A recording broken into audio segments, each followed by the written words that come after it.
କୁଜଙ୍ଗ ବଜାର ହେଇଗଲା କୁଜଙ୍ଗ ପୁରୁଣା ଗଛ ତ କୁଜଙ୍ଗ ଦେଖି କେତେ ଗାଡ଼ି ମହାବୀର ମନ୍ଦିର କୁଜଙ୍ଗ ଏଠି ମଣ୍ଡପ ନାହିଁ ସେଇ ମଣ୍ଡପ ମାମୁ କୁଆଡ଼େ ଗୋଟେ ଟର୍ଣ୍ଣିଂ ଦେଲାଣି ଟର୍ଣ୍ଣ ମହାବୀର କୁଜଙ୍ଗ ଜଗନ୍ନାଥ ମନ୍ଦିର ଯିବ ତି ଚାଲ ବୁଲିକି ଆସ ଆଇଲେ ଯିବା ପାରାଦୀପ ଆଡ଼କୁ ଏଇଟା କୁଜଙ୍ଗ ମାର୍କେଟ ଦେବ କୁଜଙ୍ଗ ମାର୍କେଟ ଲୋକ ଦେଖିନାହାନ୍ତି ଟିକେ ଦେଖିଏ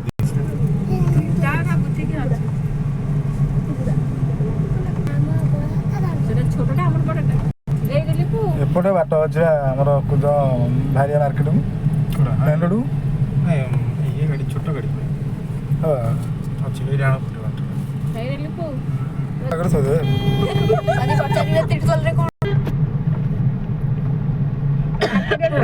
କଣ ଯାଇଥିଲେ ଖରା ଦେଖି ଆସୁଛୁ ତରା ଦେଖିକି ଆଉ ସିଆଡ଼େ ରହିଗଲ ପାଗଳ ଡାଇଲା କମି ଯାଉଛି ନା କଣ ଏ ବୁଢ଼ୀଟା ଦେଖିଲ କଣ ବସା କହିଛୁ ଏତେ ଫୋନ ଧରିଛୁ କଣ କରିବୁ କହୁଥିଲା ଦି ଭାଇ ଯାକ ଚାରିଟା ବାଲିଆ ଆରେ ବାଲିଆ ଆମର ସାଢେ ଗୋଟେ ଅଛି ବାଲିଆ ବା ଇଏ କୁଜଙ୍ଗ ବାଲିଆ ଏଇଟା କୁଜଙ୍ଗ ବାଲିଆ ସେ ଗୋଟେ ଗୋଟେ ନା ପୁଣି ଦିଦି এইপଟେ ବାଟଟା ପଙ୍କପାଳ ନା ଏପଟେ ବାଟ ଗଲା ଏଠି ସିଧା ପଟେ 400 ଅଧିକ ବାଟ ଅଛି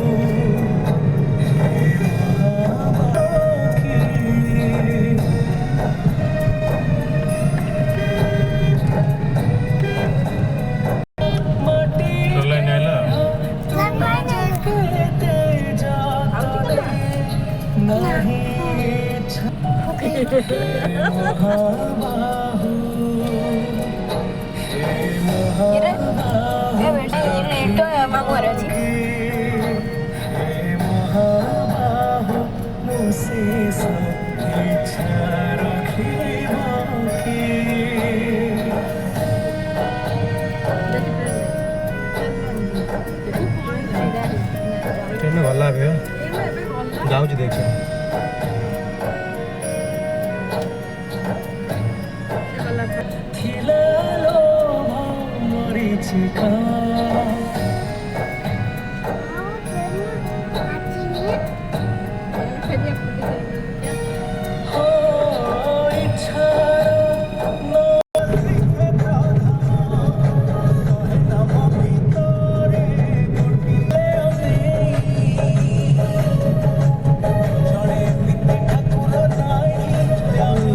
ଚଟୁଆ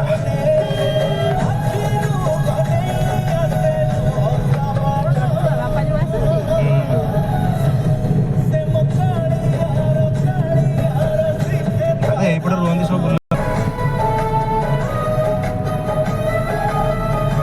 ଏଇଠି ଡାହାଣ ଗଲେ 150 ଡାହାଣ ଗଲେ 150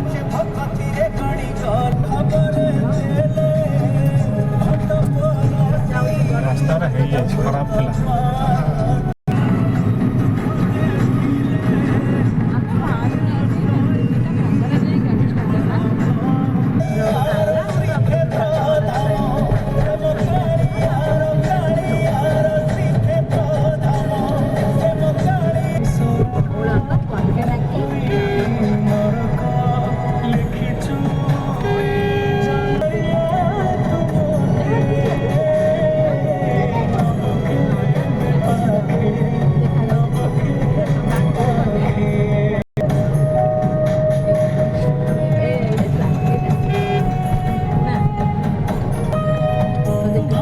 ମାର୍କେଟରେ ଆଉ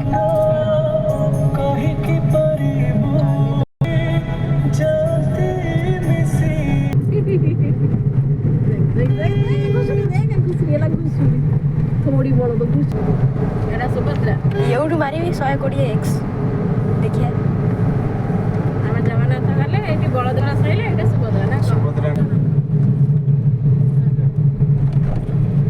ଆମର ଏବେ ହେଇଥିଲା ବଳଦେବ ଯୋଉ ଦର୍ଶନ ଏବେ ହେଇଗଲା ମଝିରେ ଗୋଟେ ଦିନ ମନ୍ଦିର ଆଉ ମନ୍ଦିର କଣ ସେ ରାସ୍ତା ନାହିଁ ଏଇ ରାସ୍ତା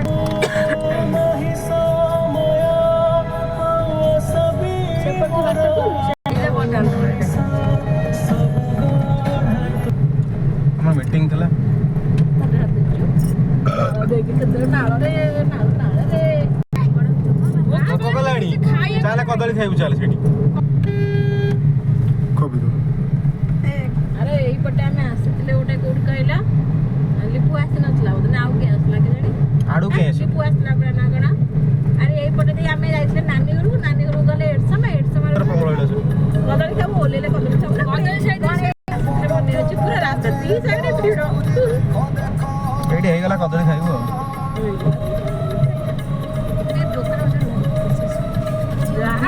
दुकान अच्छी गोटे मत भी तो भोग गला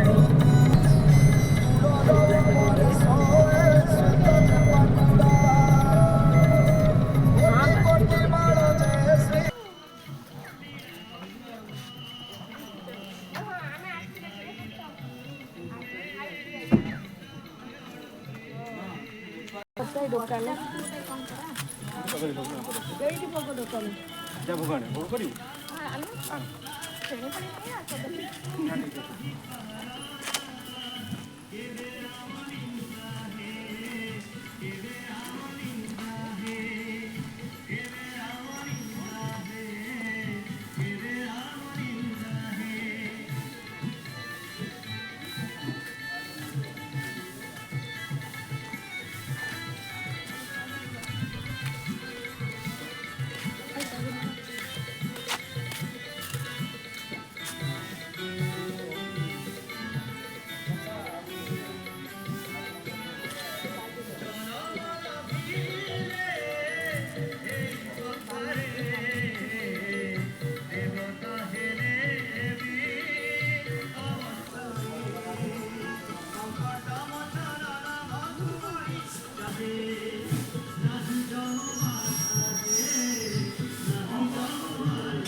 30 वर्ष ना स्थापना किए करते मंदिर स्थापना माने केबे हेतला मंदिर स्थापना करते बाबा जेबेठू आसिले केबेठू करते बाबा माने अछन ना बाबा अछन तो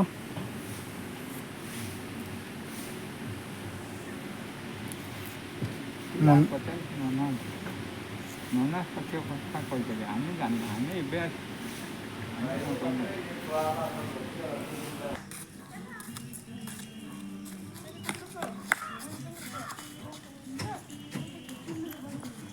फाइनाली आम गड़कुंजर महावीर मंदिर दर्शन सारी बर्तमान आम जाऊँ जगन्नाथ मंदिर आम ये पहुँचिक देखू जगन्नाथ मंदिर दर्शन करिया जय जगन्नाथ ସେଇ ମନ୍ଦିର ଶୁଣିଛି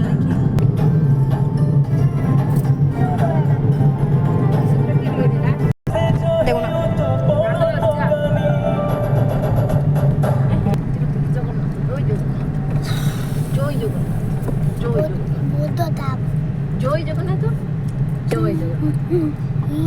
জয় জগন্নাথ জয় জগন্নাথ জয় জগন্নাথ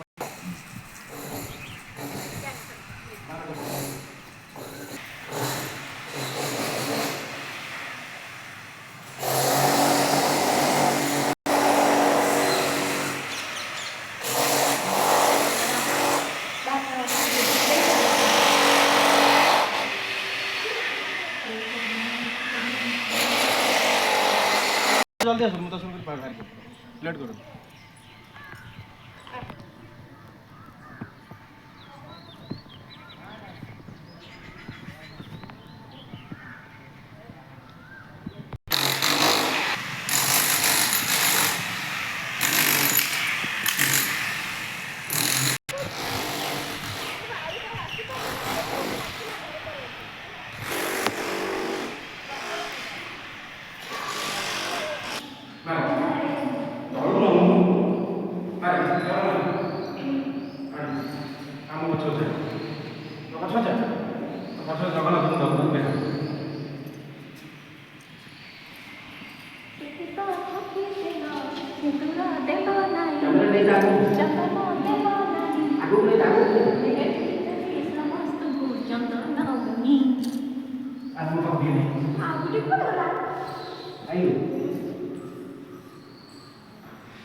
मंदिर से माने माने आम पुरी जगन्नाथ मंदिर जहाँ ये सी पूरा मंदिर यार छाई ना केबे देखी ना आप यार छाई अच्छी नहीं मुझे कहीपरि कि सी जो आग मंदिर था तार छाई पदा को देखा जाए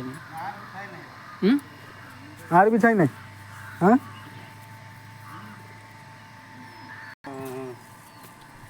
बात्या ना पुणा मंदिर पुणा आम सब देखी आम जन्म नीलु मंदिर देखी न छात घर घर ठाकुर देखी छात घर था देखी तार ये सिंहासन देखी सिंहासन देखी जोटा पुणा भांगी जाइला ସେଇ ଯୋଉ ଗୋଲିଆ ଗୋଲିଆ ଖାଲି ଇଏରା ଥିଲା ସେଇଠି ସବୁ ଆସିକି ସିଂହାସନ ଉପରେ ଠାକୁର ବସିଥିଲେ ସେଗୁଡ଼ା ସବୁ ଦେଖିଛୁ। ଦେଖିଛି ସିଂହାସନଟା ଦେଖିଛି। ହାତ ଫାଟିଥିଲା ତାକୁ ଦେଖିଛୁ, କିନ୍ତୁ ସେ ମନ୍ଦିର କିଏ କରିଥିଲା କ'ଣ ଥିଲା ଆମେ କହିପାରିବୁ। ଆମେ ତ ଜନ୍ମ ହେଇନଥିଲୁ କହିବୁ। ହଁ ସେ ଲୁହା ଗୋଟେ ପ୍ଲେଟ୍ ନଥିଲା ମନ୍ଦିରକୁ ଚାଲିକିରି ଏଥର ପଥର ବାହାର କଲୁ, ଠାକୁରଙ୍କୁ ବାହାର କଲୁ। ଠାକୁର ଆଉ ରହିବେ କୋଉଠି କଥା କଲେ ସେ ନାରାୟଣ ବିରୋଧ ଶାନ୍ତ ସେ ପଥର ଗୁଡ଼ାକ ଠାକୁର କ'ଣ ଏଇଠି ଥିଲା ଆଗରୁ? ହଁ ଏଇଠି ଥିଲା କୁଞ୍ଜ ବନ ପୁରା ମାନେ ବଣ ଥିଲା, ଜଙ୍ଗଲ ଭିତରେ ଠାକୁର ଥିଲେ। ଆଉ କୁଞ୍ଜ ବନ କ'ଣ ପାଇଁ ଦିଆଯାଇଛି? କୁଞ୍ଜ କ୍ଷେତ୍ର କ'ଣ ପାଇଁ ଦିଆଯାଇଛି? କୁଞ୍ଜ ବିହାରୀ ନାଇଁ ମୁଁ ଶୁଣିଛି ଟିକେ ଏ ବିଷୟରେ ଯେ ମୁଁ ଆଉ ଏତେ ଇଏ ନାହିଁ। ପାଞ୍ଜି ମାଦଳା ପାଞ୍ଜି ସବୁ ବାହାରିଲା ଏବେ ସବୁ ବାହାର କଲେ ସବୁ। କଳାପାଡ଼ ଯେତେବେଳେ ନେଇକିରି ଦାରୁ ବିଗ୍ରହକୁ ଯେତେବେଳେ ମାନେ ପଡ଼ିଲା ସମୁଦ୍ର କୂଳରେ, ବିଶ୍ୱର ବାନ୍ଧି ଜଣେ ଥିଲା। ଓଡ଼ିଆ କଥା କ'ଣ କହନ୍ତି ଘାସ ମାନେ ବିଶ୍ୱର ବାନ୍ଧି ସେ ମୃଦଙ୍ଗ ଖୋଳରେ ଅଗ୍ନିସଂଯୋଗ କରିକିରି ଯେତେବେଳେ ହେଉଛି ମାନେ ସବୁ ମାନେ ଇଏ ଶରୀର ଜଳିଗଲା କିନ୍ତୁ ବ୍ରହ୍ମ ଜଳିଲା। ବ୍ରହ୍ମ କେମିତି ଜଳିବ? ସେ ମୃଦଙ୍ଗ ଖୋଳରେ ଆଣିଥିଲା। ପିଠିରେ ଆଉ ଯୋଉ ମାଦଳା ପାଞ୍ଜି ଅଛି, ମାଦଳା ପାଞ୍ଜି ଚର୍ମ ଦଉଡ଼ିରେ ବାନ୍ଧିକିରି ଯୋଉ ଘୋଷାରି ନେଇକିରି ଜଗନ୍ନାଥ କେତେ ରାଜା ଗଲେ, 13-14 ରାଜା ଗଲେ। ତାକୁ ନେଇ ସମୁଦ୍ରରେ ଫିଙ୍ଗି ଦେଲେ। ରାଜାକୁ ସବୁ ଦେଖିଛୁ? ନାଇଁ ରାଜାକୁ ତ ଆମେ ବି ଦେଖିନୁ। ରାଜ ଯୋଉ ବାଟିଟା କୋଉଠି ଯାଇ? ରାଜବାଟି ଆଗରେ ବା ଅଛି। ହଁ ବାୟା ବା ମଠ ମୁଁ ଜାଣିଛି। ସେ ଯୋଉ ଅରଲ ସାଇଡ୍ ସେ ଯୋଉ ଏଇପଟେ ଯୋଉ ମଠ ଅରଲ ଫରଲ ସେଇପଟେ ସାଇଡ୍ ନାମଦର ରାଉତ। ଏଠି ଯେତେବେଳେ ତାଙ୍କର ହେଉଛି କାର୍ଯ୍ୟକ୍ରମ କରାଗଲା, ଏଠି ଗୋଟେ ମିଟିଂ ବସିଥିଲା ସେ ଯେଉଁ ସ୍ନାନ ମଣ୍ଡପ ପାଖରେ, ଏମିତି ବହୁତ ଲୋକ ବସିଛନ୍ତି, 1000-1500 ଲୋକ ବସିଛନ୍ତି। ତାଙ୍କର ଭିତରେ ସେଇଠୁ ଗୋଟେ ଆଲୋଚନା ହେଉଛି, ଗୋଟେ ଛେଳି ଛୁଆଟା ପଶି ଆସିଲା। ଏତେ ଲୋକ ଗହଳି ଭିତରେ ତା ଛେଳି ଛୁଆ ଛାଁକୁ ପଳେଇଲା। ଦାମ୍ବାଉ ଛେଳି ଗୋଟେ ଛେଳି ଛୁଆ ଦାମ୍ବାଉକୁ ପଶି ଆସିଲା। ସେଇ ଦାମ୍ବରାଉଙ୍କର କିଛି ଅବଦାନରେ ଯେତେବେଳେ ପଞ୍ଚାୟତ ରାଜମନ୍ତ୍ରୀ ଗଡ଼କୁଜ ଗୋଟେ ଛୋଟିଆ ଗାଁଟା, ସେଇ ଗାଁଟା ଆମେ ଥିଲୁ ନୂଆ ଗାଁ ଗ୍ରାମ ପଞ୍ଚାୟତରେ, ଯେଉଁ ବିରାଟ ଗାଁଟା ଅଛି ନୂଆ ଗାଁ ଅଛି, ସେଇ ନୂଆ ଗାଁରେ ଆମ ଥିଲା ହେଉଛି ପଞ୍ଚାୟତ। ଯାହା ହଉ ଆମର ହେଉଛି ଯେତେବେଳେ ପଞ୍ଚାୟତ ରାଜମନ୍ତ୍ରୀ ଥିଲେ, ଆମ ଗଡ଼କୁଜ ଗୋଟେ ପଞ୍ଚାୟତର ହେଉଛି କରିବେ ବୋଲି ତାଙ୍କର ଆଶା ଥିଲା। ଏବଂ ଆମର ଏଇଠି ଯେଉଁ କର୍ମୀ ଯେଉଁ ଜଗନ୍ନାଥଙ୍କର ସେବକ ହିସାବରେ ଯେଉଁ ରାଜେନ୍ଦ୍ର ଦ୍ୱାରା ବର୍ତ୍ତମାନ ଅଛନ୍ତି, ସେ ତାଙ୍କରି ତତ୍ତ୍ୱାବଧାନରେ ତାଙ୍କରି ସହଯୋଗରେ ଗୋଟେ ପଞ୍ଚାୟତ କଲା। କେମିତି କଲା ନା, ଏଇ ଯେଉଁ ପଞ୍ଚଗଣିଟା ଯେଉଁଟା ଅଛି ଏଠି ଘର ଦ୍ୱାର ନାହିଁ, ଗୋଟେ ହେଲା କଟିକିଆ କଦଳୀ ବଣ ନଈ, ଆଉ ଗୋଟେ ହେଲା ବହିଆଁପାଳ ବାୟାନଳ କନ୍ଧ ଜୋକର, ଏମିତି ମିଶେଇକିରି ଦେବନୀ ବିଲେଜ ଯଦି ଠିକ୍ ନ ହେବ ଗୋଟେ ପଞ୍ଚାୟତ କ'ଣ ହେଉଛି ମାନ୍ୟତା ପାଇପାରିବ କି? ଜଗନ୍ନାଥ ମନ୍ଦିର ମାନେ ବିଗ୍ରହକୁ ଯେତେବେଳେ ହେଉଛି ଅଗ୍ନି ସଂଯୋଗ କଲା, ସେତେ ପୋଡ଼ିଲାନି, ବ୍ରହ୍ମ କେତେବେଳେ ପୋଡ଼ିବ କି? ସେ ତାଙ୍କୁ ନେଇକିରି ଯେତେବେଳେ ପାଣିରେ ମାନେ ବିସର୍ଜନ କରାଇଦେଲେ, ସେତେବେଳେ ହେଉଛି ଯେଉଁ ଈଶ୍ୱର ମହାନ୍ତି ବାୟା ପାଗଳ ହେଇକି ଗୋଟେ ମୃଦଙ୍ଗ ଖୋଳରେ ସେ ବ୍ରହ୍ମକୁ ନୁଚେଇକିରି କହିଲା, ମୁଁ ତ ମୋତେ ଦେଖିଦେଲି ଲୋକ ମାନେ ମାରିଦେବେ କି ବାଡ଼େଇବେ କି କ'ଣ କରିବେ। ସେ ସେଇ ପ୍ରାଣ ବିକଳରେ ସେ ବାଜା ମୃଦଙ୍ଗ ଭିତରେ ପୁରେଇ ଦେଇକିରି ନିତାଇ ଘରୁ ଭଜନ କରି ବୁଲି ଆସିକିରି ଆଖିପୁଟା ନଈ କତିରେ ପହଞ୍ଚିଥିଲା। ସେଇ ଆଖିପୁଟା ନଈ କତିରେ ଯେତେବେଳେ ଆସିକିରି ପହଞ୍ଚିକିରି ସେଠି ହେଉଛି ତାଙ୍କୁ ରଖିଥିଲା କିଛି ସମୟ ପାଇଁ। ତାପରେ ତାଙ୍କୁ ଯେତେବେଳେ ସେଠି ସ୍ୱପ୍ନାହତ ହେଲା ଯେ ତୁ ନେଇକିରି ମୋତେ ଆଉ କିଛି ଦୂରରେ ନେଇକିରି ମୋତେ ରଖିବୁ, କାହିଁକି ନା କେଉଁ ଜାଗାରେ ରଖିବି ନା, ତାକୁ ସେଇ ଠାକୁରଙ୍କର ପ୍ରେରଣା କରାଯାଇଛି ବିଶ୍ୱର ମହାନ୍ତି କି ତାଙ୍କର ହୃଦୟ ଭିତରେ ଯେତେବେଳେ ଠାକୁରଙ୍କ ପ୍ରତି ଗୋଟିଏ ସ୍ନେହ ପ୍ରେମ ଆସିଗଲା, ସେ ସେଇଆକୁ ମାନେ ଅଙ୍ଗେ ବିକି ମୋତେ କେଉଁଠି ରଖିବି କ'ଣ କରିବି, କେମିତି ତାଙ୍କୁ ରଖିଲେ ଠିକ୍ ରୂପରେ ପୂଜା ପାଇବେ, ମୋତେ ତ ଚାରିଆଡ଼େ ଶତ୍ରୁମାନେ ଘେରିଛନ୍ତି। ସିଏ ସବୁଠି ଏଠି ଯେଠି ଆସି କଣ୍ଟା ବଣ ତ ଆପଣ ଜାଣିଥିବେ ତ, ଗାଁଟା ନାହିଁ ଏତିକି ବାଟରେ ସବୁ ଗାଁକୁ ସବୁ ଯାଆନ୍ତି। ସିଏ ଯେତେବେଳେ କୁଞ୍ଜ ବନ ଲତା କଣ୍ଟା ଫଣ୍ଟା ସବୁ ବିଭିନ୍ନ ସେ ଯେଉଁ କୁଞ୍ଜ, ସେଇ କୁଞ୍ଜ ବନ ଭିତରେ ସିଏ ହେଉଛି ତାକୁ ସ୍ଥାପନ କରିଥିଲେ। ବିଗତରେ ଯେତେବେଳେ ହେଉଛି ଆମର ମନ୍ଦିର ଠାକୁର ଗଢ଼ା ହେଲା, ଭଲ ମନ୍ଦ ହେଲା, ସେତେବେଳେ ଟାଇମରେ ସ୍ୱପ୍ନାହତ ହେଲା ପୁରୀରେ ଯେ ମୁଁ ଗୋଟେ ବ୍ରହ୍ମ ଅଛି ହେଉଛି ଗଡ଼କୁ, ସେଠୁ ତେଣୁ ସେ ବ୍ରହ୍ମ ଚାଲିଗଲା। ଏଇଠୁ ବ୍ରହ୍ମ ନେଇଗଲେ ସେ ବ୍ରହ୍ମ ପୁରୀ ରାଜା ନେଇଗଲେ ରାଜା ଦିବ୍ୟ ସିଂ ଦେବନା ସେତେବେଳେ ସେ ତାକୁ ଯେତେବେଳେ ନେଇଗଲେ, ସେତେବେଳେ କ'ଣ ହେଇଛି, ଯେତେବେଳେ ହେଉଛି ନେଇଯାଉଛନ୍ତି ଆମର ସେତେବେଳେ ହେଉଛି ମାଦଳା ଚକରେ, ଚକ ତ ଏବେ ସବୁ ଜାଲି ଚକ ହେଇଗଲା, ଟାଇଲ୍ ଚକ ହେଇଗଲା ସବୁ। ସେତେବେଳେ ସେ ଚକରେ ଆମର ରଥ ଟଣା ହେଇ, କେମିତି ରଥ କ'ଣ ଟଣା ହେବ କ'ଣ ହେବ, ପୁରୀ ରାଜାକୁ ସେ ସ୍ୱପ୍ନାହତ ହେଲା। ଗୋଟେ ରାଜା ସ୍ୱପ୍ନାହତ ହେଲା, ଦେଖ ଗଡ଼କୁ ଯେଉଁ ଗଡ଼କୁ ଯେଉଁ ରଥଯାତ୍ରା ହେବ, ସେଟା ହେଉଛି ବାସି ରଥଯାତ୍ରା ହେବ, ମୋ ରଥଯାତ୍ରା ଦିନ ସେଠି ରଥ ହେବନି, କାହିଁକିନା ମୁଁ ସେଠି ବିରାଜମାନ କରିପାରିବି ନାହିଁ। ଓହୋ, ଯେଉଁଦିନ ସେଠି ରଥଯାତ୍ରା ହୁଏ ତା ପରଦିନ ହୁଏ, ପରଦିନ ହେଉଛି ଆମ ଗଡ଼କୁ ଯାଇକି ବାସି ରଥଯାତ୍ରା ଟଣା ହେବ। ମାନେ ରଥ ଟଣା ହয়নি ଗୁଣ୍ଡିଚା ଦିନ, ଟଣା ହେଇନି। ଆମର ନେତ୍ର ଉତ୍ସବ ଯେମିତି ହୁଏ, ନେତ ବନ୍ଧା ହୁଏ, ଦେବସ୍ନାନ ପୂର୍ଣ୍ଣିମା ଯେମିତି ହୁଏ ସେମିତି ହୁଏ, ପ୍ରତ୍ୟେକ ଜିନିଷ କରାଯାଉଛି। ତାଙ୍କର ଯାହା ନୀତି ନିୟମ ସବୁ ଠିକ୍ ଠାକ୍ ଅଛି, କିନ୍ତୁ ସବୁ କିନ୍ତୁ କମିବ, କାହିଁକି ନା ତାଙ୍କର ରଥ ଟଣା ଦିନ ପୁରୀ ରଥ ଟଣା ଦିନ ଆମର ହେବନି। ଆମର ଯେଉଁ ନେତ ହେଉଛି ଯେତିକି ଉଞ୍ଚା, ତାଙ୍କର 5 ଫୁଟ କମ୍, ଆମର ସବୁବେଳେ ପାଇଁ ସବୁ କିଛି କମ୍, ତାଙ୍କର ଆଗ ହେଲା ଆମର ପଛ ହେବ। ଆମର ଯେଉଁ ହେଉଛି ହେଲା ଯେଉଁ ଆଉ ଗୋଟେ କଥା, ସେ ତ ଗଲା ସେଇ ନୀତି ନିୟମ ସାରା ରଥ ଟଣା ଆରମ୍ଭ ହେଲା। ଯାହା ହଉ ଯେଉଁମାନେ ଗୋଟିଏ ବୁଢ଼ା ଆସିଥିଲେ, ମିସ୍ତ୍ରୀ ଆସିଥିଲେ, ବହୁତ ଇଞ୍ଜିନିୟର ଆସିଥିଲେ, 5-10 ଜଣ ଖଣ୍ଡେ ଆସିଥିଲେ ଇଞ୍ଜିନିୟର। ଏମିତି ସବୁ ଚିତ୍ର ଆଙ୍କୁ କିଛି କରିପାରିଲେନି। ଆର ଭାଗ ମାପ କିଛି କରିପାରିଲେନି। ଆଉ ଯେଉଁ ପିଣ୍ଡ ଆପଣ ଜାଣିଥିବେ ଗୋଟେ ଘର କଲାବେଳେ କେତେ ବଡ଼ ଫାଉଣ୍ଡେସନ୍ ତିଆରି କରିକି କେତେ ଇଞ୍ଜିନିୟର ଡାକିକି କରୁଛନ୍ତି। ଗୋଟେ ସହଜରେ ମନ୍ଦିର ହେବ, ଆପରେ ଏତେ ବଡ଼ ଜିନିଷ ଠିକ୍ ସ୍ଥାନ ପାଇବେ, ଏତେ ବଡ଼ ତାର ପୁଣି ସେଇ ଲାଇନରେ ଘଡ଼ଘଡ଼ି ସହିତ ପୁଣି ବିଭିନ୍ନ ପ୍ରକାର ଜିନିଷ ଅଛି। ଆକୁ ଯେତେବେଳେ ଇଏ କରାଗଲା, ଯେଉଁ ଡିପିସି ଫିପିସି ସବୁ ପକାଗଲା, କିଛି ସ୍ଥାନୀୟ ଲୋକ ଆଖପାଖରେ ବହୁତ ଲୋକ, ଆମ ଗାଁ କଥା କହିବୁନି, ଗର୍ବ କଥା, ସେଟା ଖରାପ କଥା, ବହୁତ ଲୋକ ସମ୍ମାନ ଦେଇଛନ୍ତି। ଡିପିସି ଫିପିସି ପଡ଼ିଆ ଠାରୁ ଆରମ୍ଭ କରି ନିୟମ ମାଟି ଖାଇଛନ୍ତି, ଲୋକ ଖଟିଛନ୍ତି, ପରିଶ୍ରମ ଦେଇଛନ୍ତି, ସବୁ ଦେଇଛନ୍ତି। ଯାହା ଭିତରେ ଏଇ ଯେଉଁ ଡାଇଗ୍ରାମଟା ତିଆରି କରାଗଲା, ଏ ଯେଉଁ ପେଣ୍ଟଟାକୁ ତାକୁ କେହି କରିପାରିଲେନି ଇଞ୍ଜିନିୟର ମାନେ। ଗୋଟେ ହେଉଛି 65-70 ବର୍ଷର ବୁଢ଼ା ଆସିଲା, ଗୋଟେ କାଗଜ କଲା, ମୋତେ ଗୋଟେ କାଗଜ ଦେବ, କାଗଜ ଦିଆହେଲା, ସେ ଏମିତି ଗାରେଇଦେଲା। 65-70 ବର୍ଷର ବୁଢ଼ା ଆସି ତାକୁ ଡାଇଗ୍ରାମ କରିଦେଇ ପଳେଇଲା। ଡାଇଗ୍ରାମ କରିଦେଇକି ପଳେଇଲା। ମାନେ ମନ୍ଦିର ନିର୍ମାଣ ମାନେ ତିଆରି କେମିତି ହେବ? ପ୍ରଭୁ ଜୟ ଜଗନ୍ନାଥ। କଳବର ହେଲା ଆମର ଯେଉଁ ନବକଳର ହେଲା, ଆମର ହେଉଛି ଦାରୁ ହେଉଛି ଗୋଟିଏ ଆସିଲା, ହେଉଛି ପତ୍ରକଣାରୁ। ପତ୍ରକଣା ଆମର ଯେଉଁ ହେଉଛି ଅଡ଼ଶପୁର ପତ୍ରକଣାରୁ ଦାରୁ ଆସିଲା। ଆଉ ଗୋଟେ ଦାରୁ ଆସିଲା ହେଉଛି ଭଣ୍ଡୁଆରୁ, କୁଜଙ୍ଗ ପାଖରେ ଯେଉଁ ଭଣ୍ଡୁଆ। ଆଉ ଗୋଟେ ଆସିଲା ହେଉଛି ଆଶ୍ରମ ବାଲିକୁଦା, ଆମର ଯେଉଁ ହଳଦିଆଗଡ଼ ଉପରେ ଲାଗିଛି ଆଶ୍ରମ ବାଲିକୁଦା ଭିତରେ। ଏଇ 3ଟା ଦାରୁ ଆସିବା ଭିତରେ ବ୍ରହ୍ମ ପରିବର୍ତ୍ତନ ଆପଣ ଜାଣିଥିବେ, ଆପଣ ତ ବହୁତ ବାହାରେ ବୁଲୁଛନ୍ତି। ବ୍ରହ୍ମ ପରିବର୍ତ୍ତନ ସବୁ ଜାଗାରେ ବିଭ୍ରାଟ ହେଇକି ଜାଣିଥିବେ। କି ମୋବାଇଲରେ ଆଣିଲା, କି ଅମକ ହେଲା, ସମୟ ଠିକ୍ ରହିଲାନି। ସମୟ କ'ଣ ଠିକ୍ ରହିଛି? କାହାର ସମୟ ଗଡ଼ିଗଲା, କେତେ ଦିନ ହେଲା, କାହାର କ'ଣ। କିନ୍ତୁ ଆମ ବ୍ରହ୍ମ ପରିବର୍ତ୍ତନରେ ହେଉଛି ପୁରା କରେକ୍ଟ ଟାଇମ୍, କିଛି ଅସୁବିଧା ନାହିଁ। ଏପଟରେ ରହିଲେ ଯେଉଁ ମନ୍ଦିର ପଛପଟେ ରହିଲେ ପୋଲିସ ମାନେ, ଆଗପଟରେ ଗ୍ରିଲ୍ ହେଲା, ଦାମବାବୁ ସେଠି ବସିଲେ, ଆମେ ବହୁତ କାରଣ ଗପିଲେ, ସବୁ କଲେ, ଆମେ ବାହାରେ ଥିଲୁ, ସବୁ ଥିଲୁ। ଏଠି କେବଳ ହେଉଛି କିଛି ବ୍ୟକ୍ତି, ଆମର କୈବର୍ତ୍ତ ଭାଇମାନେ ଏବଂ ବ୍ରାହ୍ମଣ, ଆମର ଯେଉଁ ମନ୍ଦିରରେ ଅଛନ୍ତି ରାଜନ ବାବୁ ଯେଉଁ ପୂଜକ, ସେ କିଛି ରହିକି ତାଙ୍କ ସାଙ୍ଗରେ ରହିକିରି ଏଇ ଯେଉଁ କୋଇଲି ବୈକୁଣ୍ଠ ଯେଉଁ ହେଇଛି, ସେଠି ପୁରୁଣା ଯେଉଁ ଦିଅଁ ସବୁ ଦାରୁମାନେ, ସେଠି ସବୁ ପାତାଳି କରାଗଲା। କିଛି ଜାଗା କୋଇଲି ବୈକୁଣ୍ଠ ସେଠି ପାତାଳି କଲେ, ଯେଉଁ ଗ୍ରିଲ୍ ନୂଆ ଗ୍ରିଲ୍ ଲାଗିଛି, ଗ୍ରିଲ୍ ଲାଗିଛି, ସେଠି ପାତାଳି କରିକି ତା ଯେଉଁ ନୀତି ନିୟମ ଯେମିତି ଆମ ନବଦୋଷ କର୍ମ ଯେମିତି ହେବା କଥା, କ'ଣ ଗଡ଼ଜଣ ବହୁତ ଲୋକ ମାନେ ଯେମିତି ତାରି ଭିତରେ ଯେଉଁମାନେ ସାମିଲ ଥିଲେ ଠାକୁରଙ୍କ ଭିତରେ, ସେମାନେ ନୀତି ନିୟମ କରି ଗାଧାଗାଧି କଲେ, ପାଣି ଜଳିକା ଖାଇଲେ, ନଣ୍ଡା ବି ହେଇଥିଲେ କେତେ ଲୋକ। ଗୋଟେ ଭିତରେ ହେଇକି ବ୍ରହ୍ମ ପରିବର୍ତ୍ତନ ଠିକ୍ ହେଇଛି। ପ୍ରଭୁ